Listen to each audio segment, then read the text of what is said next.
ఈరోజు మీకు స్ట్రోక్ అంటే పక్షవాతము వచ్చేదానికి కారణాలు, దానికి వాస్కులర్ సర్జన్ ఎలా మీకు హెల్ప్ చేయగలుగుతారు దీని ట్రీట్మెంట్లో అనే దాని గురించి మాట్లాడతాను. హలో అండి, నా పేరు డాక్టర్ జ్ఞానేశ్వరత్తురు. నేను రెనోవా గ్రూప్ ఆఫ్ హాస్పిటల్స్లో వాస్కులర్ అండ్ ఎండోవాస్కులర్ సర్జరీ డిపార్ట్మెంట్కి హెచ్ఓడి అండ్ సీనియర్ కన్సల్టెంట్.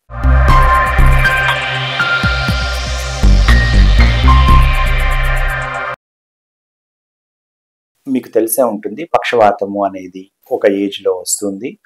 దీంట్లో ఒక చెయ్యి కానీ కాలు కానీ పడిపోవడం కానీ, ఫేషియల్ పారాలసిస్ రావడం కానీ ఇలాగా జరుగుతూ ఉంటుంది. బాగా మ్యాసివ్ స్ట్రోక్ వచ్చినప్పుడు చనిపోయే అవకాశం కూడా ఉంటుంది.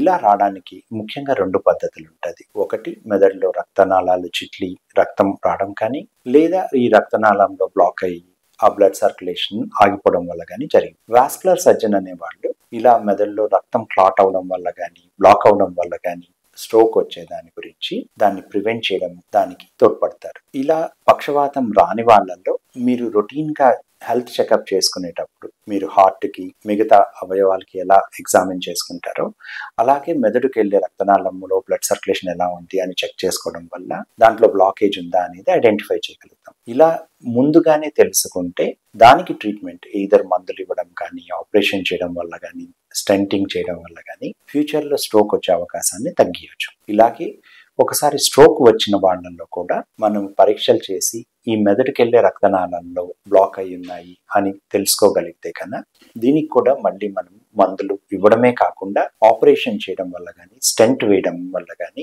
ఈ మెదడుకి బ్లడ్ సర్క్యులేషన్ని మళ్ళీ పెంచి ఫ్యూచర్లో మళ్ళీ స్ట్రోక్ వచ్చే అవకాశం కానీ, అలా స్ట్రోక్ వచ్చి చనిపోయే అవకాశాన్ని కానీ తగ్గించగలుగుతాం. ఇందుమూలంగా మీరు కానీ మీ ఫ్యామిలీ మెంబర్స్ కానీ ఎవరికైనా స్ట్రోక్ గురించి అవగాహన కావాలన్నా, లేదా స్ట్రోక్ వచ్చి ఉండి ఫర్దర్గా ఏమైనా ట్రీట్మెంట్ గురించి మీకు డౌట్స్ కానీ ఏదైనా క్లారిఫికేషన్ కావాలంటే రెనోవా గ్రూప్ ఆఫ్ హాస్పిటల్స్లో వాస్కులర్ అండ్ ఎండోవాస్కులర్ సర్జరీ డిపార్ట్మెంట్ని సంప్రదించగలరు. Thank you.